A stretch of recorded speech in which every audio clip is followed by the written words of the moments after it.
Havendo um número legal e sob a proteção de Deus, iniciamos os nossos trabalhos. Está aberta a sessão. A presidência convida o senhor deputado Luiz Paulo para fazer a leitura da ata da sessão anterior.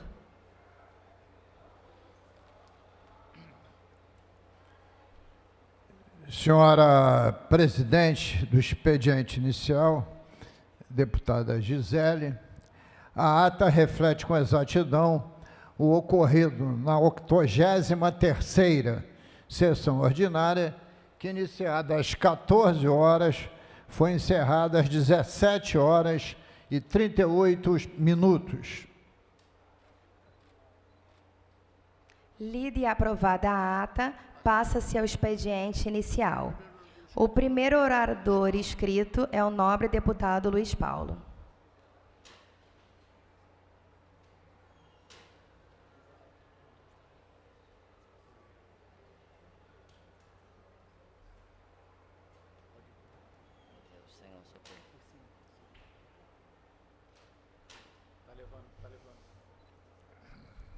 Senhora presidente do expediente inicial, deputada Gisele, senhoras e senhores telespectadores da TV Alerj, senhora intérprete da língua de Libras, que leva a nossa voz aos deficientes auditivos. Na madrugada de ontem, isto é, depois das 23 horas do dia de ontem, a Câmara dos Deputados, Câmara Federal, aprovou a proposta do projeto de lei criada pelo Senado, de autoria do senador Rodrigo Pacheco, que cria o programa de pleno pagamento de dívidas do Estado, o PROPAG. Projeto importantíssimo, principalmente para aqueles estados que já estão em regime de recuperação fiscal ou que estão para entrar no regime de recuperação fiscal. E aí cito textualmente o nosso estado do Rio de Janeiro, que já está no segundo regime de recuperação fiscal, o Rio Grande do Sul, Minas Gerais, que está prestes a aderir, e o estado de Goiás. Projeto de lei do senador Rodrigo Pacheco tenta minimizar os juros extorsivos que hoje pagamos à União, que está em PCA mais 4 pontos percentuais, e tenta também fazer uma dilação de prazo para esse pagamento de 30 anos. Em geral, senhora presidente, qualquer regra de dilação de prazo de pagamento, quando os juros são juros de agiotagem, só faz com que os estados quebrem, demorando um pouco mais o tempo, mas quebrarão da mesma forma, porque se diminui o tamanho da parcela anual, de outro lado, cresce o montante da dívida. Dito isso, o PROPAG, o programa ontem aprovado pelo Senado, pela Câmara Federal, ele tenta criar regras para os estados para que possam pagar a parcela da dívida, e estipulam todas essas regras, e na medida que forem pagando, tenham as reduções de juros. De cara, se pagar 20% da dívida, os juros poderá cair de 4% para 2% ao ano. Mas aí poderiam nos perguntar, mas o Estado não tem dinheiro, como é que vai pagar 20% de 170 bilhões de reais, que daria 34 bilhões? Como é que ele vai fazer isso? E aí o próprio Propag lista uma série de possibilidades de pagamento. E a mais clara e objetiva é utilizando a dívida ativa de cada estado ou a concessão de empresas públicas à iniciativa privada. Nós não temos mais SEDAI, que já rendeu aos cofres do Estado 13 bilhões de reais, e hoje Águas do Rio é um novo desastre do nosso Estado, porque o que mais falta é água. Dito isso, senhora presidente, o relator do projeto que veio do Senado, deputado doutor Luizinho, trabalhou em relação, no seu substitutivo, às 37 emendas de plenário. E nessas 37 emendas, eu queria chamar a atenção, porque a deputada Laura Carneiro, do PSD, ela fez 4 emendas. 2 delas foram acatadas, a emenda 12 e a emenda 15. A emenda 12 é uma emenda muito pertinente, porque ela inclui no rol das possibilidades de realização de anual de investimentos do Estado, previsto no Propag, também a administração tributária.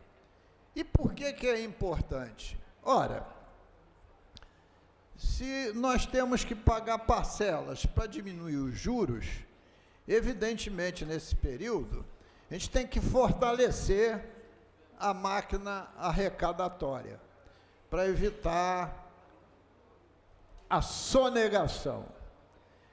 E, concomitantemente, já a partir de 2026, terá o projeto piloto da reforma tributária, e é piloto porque vai se pegar 0,1% do novo imposto da reforma tributária, o IBS, que é o Imposto sobre Bens e Serviços, que é o somatório do ICMS mais o ICS, e tentar fazê-lo valer experimentalmente para o Brasil inteiro em 2026. Por quê?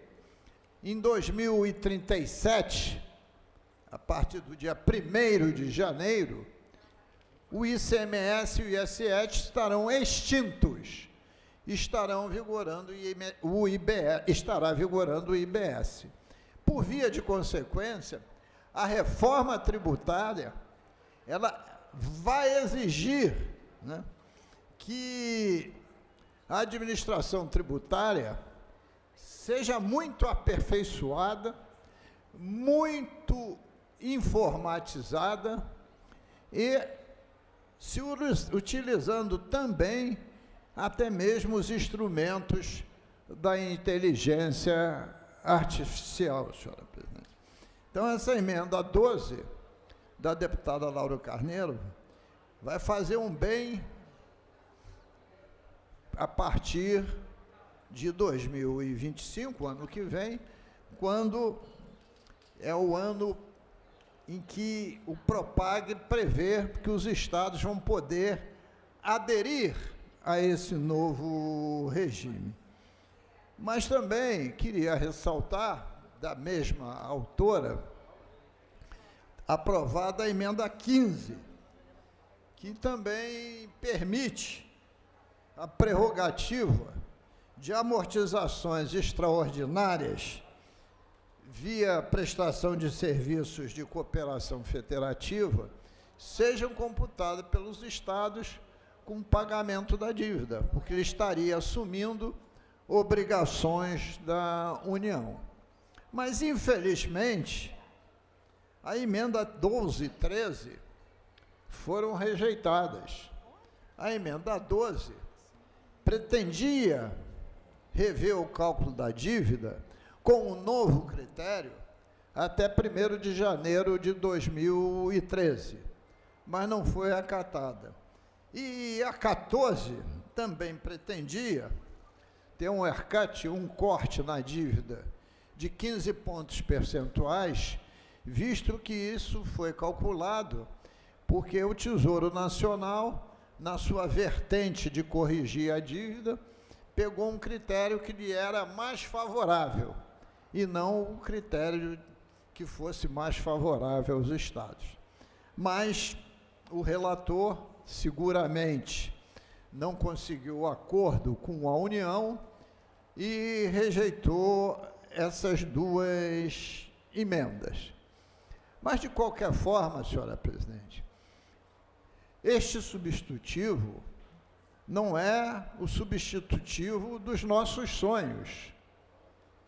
Mas, de qualquer forma, houve avanços concretos. E agora, a decisão final, que eu espero que seja ainda hoje, à noite, ou na madrugada de hoje, será do Senado Federal. Porque se a origem do projeto for o Senado e a Câmara o altera, quando volta para o Senado, ele tem dois caminhos. Ou mantém a sua vertente original, isto é, o projeto que saiu do Senado, ou aprova aquele que retornou da Câmara. Não cabe mais o Senado aprovar emendas. Como que está saindo da Câmara Federal? É mais benéfico aos estados daquele que saiu do Senado. Tenho eu a impressão que o senador Rodrigo Pacheco, presidente do Senado e autor do projeto original, acatará a solução mais mediadora, que é aquela que saiu da Câmara Federal. Ora, nós demos um passo importante na madrugada de ontem. E, antes do recesso, eu espero que isso aconteça hoje, que o Senado ainda o aprove, o substitutivo da Câmara.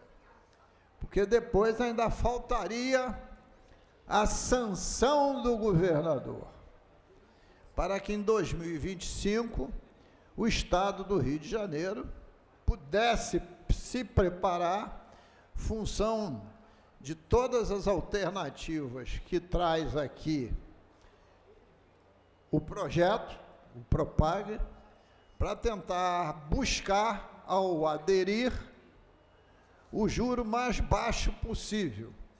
E o juro mais baixo possível é o juro zero, senhora presidente, que é o ideal que a gente procura. Mas, para chegar lá, há que se cumprir muitas etapas, legislações em relação ao teto de gasto dos estados, legislações que propiciem, através dos seus créditos, que o Estado tenha, usá-los para pagar a dívida com a União. Teremos oportunidade de enumerar cada passo desse, né? Mas queria aqui deixar claro que se avançou. E aí também fazer um registro, senhora presidente, de como é importante a presença dos governadores no palco onde se está dando as votações, Câmara e Senado. Aí também registro, já que sou um opositor e um crítico à gestão do governo do Estado, que o governador do estado do Rio de Janeiro, o senhor Cláudio Castro, durante todo esse tempo de tramitação, fisicamente tem ido ao local para impulsionar, com as suas relações de governador e o parlamento federal, a aprovação desse projeto, que não é um projeto de governo, este é um projeto de Estado. E, senhora presidente, para não me alongar, eu reafirmo aqui que estarei sempre vocacionado, e todos os anos eu digo isso, na defesa das finanças públicas, nas defesas das finanças de Estado, porque sem recursos não há como implementar as políticas públicas, e aí o Estado não consegue cumprir a sua questão e sua função fundamental, qual seja promover para a população fluminense um estado de mal-estar, de bem-estar social. Até porque hoje nós estamos vivendo, infelizmente, um estado de mal-estar social. Então tem que unir capacidade de gestão, seriedade, competência, mas também não podemos ser extorquidos pela União com juros abusivos que são comprados. E queria, senhora presidente, realçar o parágrafo 6º do artigo 4º, que diz aqui claramente: ausentes cuja adesão ao regime de recuperação fiscal tenha ocorrido até 31 de dezembro de 24, é o nosso caso, que aderimos já 2 vezes ao regime, nós estamos no 2º regime de recuperação fiscal, e que aderirem ao PROPAG e protocolarem seu pedido de sua exclusão do referido regime até o prazo do parágrafo 1º do artigo 2º, que é 31 de dezembro de 2025, será concedida a possibilidade de incremento gradual entre o valor devido das prestações, com base na aplicação das regras previstas nesta lei complementar. Exatamente por causa do parágrafo 6º do artigo 4º, é que no dia de ontem, Marquinho, que aprovamos aqui uma pequena modificação na lei do FOT, colocando no seu parágrafo, no seu artigo final, a possibilidade de continuarmos com o FOT enquanto durar o regime de recuperação fiscal ou até o período que houver outro programa que o substitua. Então, em 2025, o Estado aderindo ao PROPAG, pressuponho que ele sai do RRF, se fizer essa adesão. E, por via de consequência, o FOT continua, até porque ele nos dá, por ano, aproximadamente 800 milhões de reais. Então, a manhã de hoje veio com uma notícia importante para o estado do Rio de Janeiro. Se bem que desde as últimas horas do dia de ontem, acompanhei para e passo, né, tudo aquilo que aconteceu na Câmara, sempre na expectativa do êxito e da aprovação. E queria também registrar, senhora presidente, que 80% da Câmara Federal isto é, mais de 400 deputados estiveram presentes de forma presencial ou remota e aprovaram essa versão. É um indicador bastante expressivo. Aponto aqui que interrompo antes de concluir para saudar o sempre deputado e coronel aqui de Niterói, que nos visita nessa tarde do dia 12 de dezembro. Muito obrigado, senhora presidente. Obrigada. Não havendo mais orador inscrito, a presidência suspende os trabalhos até às 15 horas. Quando retornaremos com a ordem do dia, está suspensa a sessão.